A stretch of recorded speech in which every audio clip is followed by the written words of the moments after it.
Army. এই নামটা আমাদের সাতরাজা আমাদের ভালোবেসে দিয়েছিল। আর্মি ডাকটা হয়তো সবার কাছে নর্মাল, কিন্তু আমাদের কাছে যখন আমাদের সাতরাজা আর্মি বলে ডাকে, ওই ডাকটা শোনার অনুভূতি আমাদের কাছে বেস্ট। কনসার্ট শেষে যখন সাতরাজা আর্মি বলে ডাকি, তখন না নিজের অজান্তে চোখে পানি চলে আসে।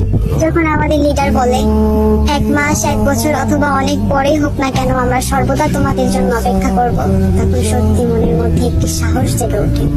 যখন আমাদের হ্যান্ডসাম বয় বলে তোমার ভিতরে আমি নাও থাকতে পারি, কিন্তু আমি তোমার দ্বারা পরিপূর্ণ, এটা আমাকে পাগল করে দেয়, তখন সত্যি অনুভব করি তারা আমাদের কতটা ভালোবাসে।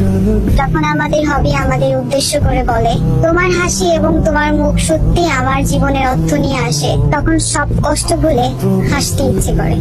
যখন আমাদের সুধা বলে বয়স এবং লিঙ্গ, জাতীয়তা, ধর্ম, তুমি কোন ভাষা ব্যবহার করো, এইসব আমার কাছে গুরুত্বপূর্ণ ভূমিকা রাখে না, তখন সত্যি অনুভব করি তারা আমাদের কতটা সম্মান করে। আমাদের গুড যখন বলে যদি আমি মরে আবার জীবিত হই, আর্মি আমাদের জন্য সত্যি অনুপ্রেরণীয় উপহার, তখন সত্যি অনুভব করি তাদের জীবনে আমাদের জায়গাটা কতটা জুড়ে আছে। বিশ্বের কাছে তুমি একজন ব্যক্তি হতে পারো, কিন্তু একজনের কাছে তুমি তার পৃথিবী। তখন আর বুঝতে বাকি থাকে না আর্মিরা তাদের পুরো পৃথিবী জুড়ে আছে।